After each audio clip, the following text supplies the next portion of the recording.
Hallelujah hallelujah hallelujah hallelujah. राजाओं के राजा और प्रभुओं का हम धन्यवाद करते हैं। सचमुच तो अद्भुत जीविता पराक्रमी और महान परमेश्वर है, जो अपने लोगों से अपने प्रेम और अपने अनुग्रह को प्रकट करता है। प्यारे पिता, जो इस वीडियो को लाइव देखते और सुनते हैं प्यारे प्रभु जी, और जो लगातार इसमें व्यूअर्स जुड़ते हैं प्यारे प्रभु जी, उनके जीवन के हर एक चिंता परेशानियों को तो दूर कर दे। O holy ghost holy ghost holy ghost holy ghost holy ghost holy ghost holy ghost holy ghost holy ghost, touch them touch them touch them touch them. O glory to Jesus, hallelujah, touch in the holy spirit. ओ रख रख रख रख रख रख रख रख रख रख रख। सचमुच आज परमेश्वर कहते हैं कि कितने ही परिवार परेशान हैं।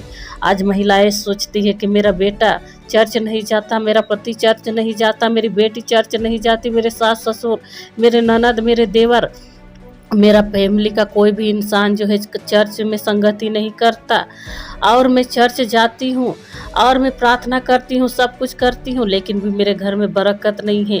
आज मेरा पति जो है दारू नहीं छोड़ता और जुआ में जाता है, और जो पैसा जो है कमाता वो जुए में हार जाता है, और घर खर्चे के लिए पैसा नहीं देता। मेरे घर में चारों ओर से शांति नहीं है, लड़ाई और झगड़े और विपत्तियाँ होते रहती है। और इस प्रकार कई महिलाएं जो है परेशान रहती हैं कि मैं क्या करूं, कैसे करूं। आज मेरा बेटा चर्च में नहीं जाता है, प्रभु की उपस्थिति में नहीं है, मेरा बेटी प्रभु की उपस्थिति में नहीं है, मेरा कोई भी परिवार जो है प्रभु की उपस्थिति में नहीं है। लेकिन मेरे प्रिय परमेश्वर कहता है कि सबसे पहले आपको परमेश्वर की उपस्थिति में आज भरने की ज़रूरत है। आज महिलाएं क्या करती है कि चर्च जाती है, बाइबल पढ़ती है, समय से सब कुछ करती है, लेकिन जैसे ही घर आती है उनका ध्यान उनके पड़ोसी के यहाँ चला जाता है। वो सोचते हैं कि मेरा पड़ोसी का बेटा अभी किसकी बेटी को लेकर भागा, किसका पति किसको घर से निकाला, सास बहू में क्या झगड़ा हुआ है, उनके घर में क्या क्या हुआ है। इन बातों में वे ज़्यादा ध्यान देते हैं, और उनके घर का मज़ा लेने के लिए, मस्ती लेने के लिए सभी लोग मौजूद रहते हैं। और सचमुच परमेश्वर कहता है कि आज मनुष्य का जो मन है पाप से भरा हुआ है, और मनुष्य नहीं जानता कि मेरा मन कैसा है। मनुष्य को ऊपरी स्वभाव से लगता है कि मैं बहुत अच्छा हूँ, इस बहन से अच्छा बात करता हूँ, उस भाई से अच्छा बात करता हूँ, तो मैं बहुत अच्छा हूँ। लेकिन आज हमारे मन को हमें देखने की ज़रूरत है मेरे प्रियो। आज कितने ही ऐसे लोग हैं जो सोचते हैं कि मैं इससे झूठ बोलूँगी तो ये मेरे मन को बात को नहीं जानेगी, और मैं उसको बेवकूफ़ बनाऊँगी तो वह मेरे मन के बात को नहीं जानेंगे। इसलिए एक दूसरे को झूठ बोलना और एक दूसरे को बेवकूफ़ बनाना और मजाक उड़ाना, अपने मन में हंसना कि मैंने इसको बेवकूफ़ बना दिया, मैंने उसको बेवकूफ़ बना दिया, वे वैसे सोचते हैं। लेकिन मेरे प्रियो, यहाँ पर हम बाइबल में पाते हैं, क्योंकि परमेश्वर का एक एक वचन सच्चा है और वह सचमुच ताया हुआ है। प्रभु कहता है तू मुझे परख कर देख कि मैं कैसा भला हूँ, और परमेश्वर का वचन सचमुच सोने से भी ज़्यादा खरा है। आप अपने जीवन में उसको परख कर देखिए, और तब आपको पता चलेगा कि सचमुच परमेश्वर जो है कैसा अनुग्रहकारी और दयालु परमेश्वर है, जो आपके हर एक गुनाहों को क्षमा करके आपके जीवन में सचमुच आशीष और अनुग्रह को खोल देता है। आप जितनी बार मांगिएगा परमेश्वर उतनी बार आपको देगा। आयुब जो था परमेश्वर की ओर से अभिषिक्त पुरुष था, और उसे परमेश्वर कहता था कि वह बहुत खरा, एक सच्चा व्यक्ति था और ईमानदार व्यक्ति था। आज हमारे पास क्या ईमानदारी है? नहीं। हम 1 रुपए के लिए भी झूठ बोलते हैं और बेईमानी करते हैं मेरे प्रियो। हम में वह ईमानदारी नहीं है। अगर हम अपनी बहन से बात करते हैं तब भी हम छल से बात करते हैं। हम किसी से भी माँ से बात करते हैं, पड़ोसी से बात करते हैं, हम किसी से भी बात करते हैं तो हम छल से बात करते हैं। हमारे मन में दुष्टता भरी हुई, अंधकार की शक्तियाँ भरी हुई है कहते हैं। और लेकिन इसी में से एक व्यक्ति था जो आयुब था।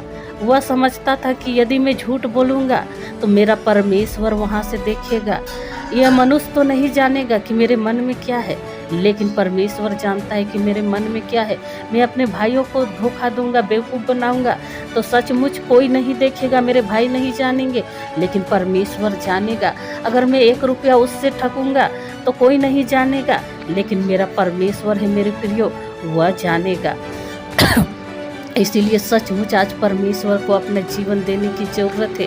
परमेश्वर ने आयुब के चारों ओर उसके खेत खलिहान में स्वर्गदूतों को नियुक्त किया और बाड़ा बांध दिया उसके जानवरों में, और वे बढ़कर उज देश का सबसे धनी पुरुष बन गया। और सचमुच वह बहुत सम्मानित और आदरणीय व्यक्ति था उस गांव का, और सभी लोगों का न्याय करने का सामर्थ्य और बुद्धि परमेश्वर ने उनके जीवन में दिया। उनके बाल बच्चों को परमेश्वर ने ब्लेस्ड किया, उनके हर एक वस्तु को परमेश्वर ने, उनके नौकर चाकर सभी चीज़ों को ब्लेस्ड किया और उनको चारों ओर पवित्र आत्मा की उपस्थिति को दिया।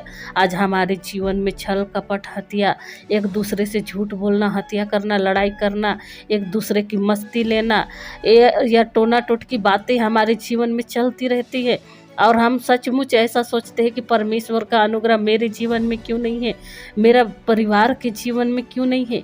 आयुब ऐसा व्यक्ति था, जब उसके बच्चे जेवनार करते थे, पार्टी करते थे, तो कहीं दाख मधु पीकर ना बहक गए होंगे, अपने मन में बुरे विचार ना किए होंगे, कह के वह प्रतिभोर तड़के में उठता और उनको शुद्ध और पवित्र करता और यहोवा से उनके गुनाहों के लिए क्षमा मांगता, चाहे वह उसकी पत्नी हो उसके लिए भी, कि कोई बात या स्त्री गलत ना सोच ली हो या चिड़चिड़ा कर किसी को बुरा ना बोल दी होगी, बोल के वह प्रत्येक लोगों के लिए परमेश्वर से क्षमा मांगता था, उनके लिए उपवास रखता था और परमेश्वर से कहता था कि प्रभु ये मूढ़ है और ये कुछ भी नहीं जानते, इसलिए इनको क्षमा कीजिए प्रभु, आप सबका बनाने वाला और आप सबका रचने वाला है। मेरे प्रियो, जब हम परमेश्वर की आशीष को अपने जीवन में उतारेंगे तो सचमुच हमारा जीवन जो है चारों ओर से बदल जाएगा। प्रभु का वचन कहता है कि तुम्हारा जो मुख है वह, तुम जो आशीष के संतान हो और तुम्हारा मुंह जो है परमेश्वर के अनुग्रह से भरा हुआ है, इसे सिर्फ आशीष देने के लिए बनाया गया है मेरे प्रियो। लेकिन आज हम शराप देते हैं, एक दूसरे से झूठ बोलते हैं, गाली देते हैं, बकवासी करते हैं, बहुत सारी शराप देते हैं, इस प्रकार से हम काम करते हैं। लेकिन प्रभु कहता है तुम्हारे मुख को परमेश्वर ने सिर्फ आदर के लिए बनाया है और उससे सिर्फ आशीष और आशीष ही निकले, ना कि गाली गलौज और शराप निकले। मेरे प्रिय, सचमुच परमेश्वर अद्भुत है, आज आपके जीवन को ब्लेस्ड करेंगे। इस समय सचमुच इस चैनल को आप लाइक और सब्सक्राइब कर दें। और इस समय हम प्रार्थना में चाहते हैं, जिनका जिनका निवेदन प्रार्थना है वह कमेंट बॉक्स में लिख सकते हैं, और इस समय हम आपकी प्रार्थनाओं का सचमुच परमेश्वर उत्तर देंगे। आइए सभी को आंख बंद करते हैं और हम प्रार्थना में जाते हैं। ओ रका रका रका रका रका रका रका रका रका रका रका ओ इंदियो सम रका रका रका रका रका रका रका रका रका ओ कुर्महा इकलाय तलाय तलाय तलाय तलाय तलाय तलाय तलाय तलाय तलाय तलाय तलाय ओ स्तुति स्तुति स्तुति स्तुति स्तुति स्तुति ओ इंदियो सम रका रका रका रका रका रका। Hallelujah hallelujah. इस समय जो घर परिवार में उनके बाल बच्चे और पति प्यारे परमेश्वर कलीसिया नहीं चाहते, हम होली गोस्ट फायर करते हैं, हर एक दुष्ट आत्मा को हम कैंसल करते हैं कि आज के दिन ही उनके लिए चर्च को खोल दे प्यारे प्रभु जी, उनके पूरे परिवार को चर्च को खोल दे। जो महिलाएं इधर उधर की बातें करती है पड़ोसी के साथ, उन बातों को हम यीशु मसीह नासरी के नाम से चुगली भरी बातों को कैंसिल करते हैं, उनके मुख से आशीष ही निकले, वह परमेश्वर का काम करने वाले होने पाए प्यारे परमेश्वर। वो स्तुति करता, हम तेरे नाम की बड़ाई और प्रशंसा करते हैं।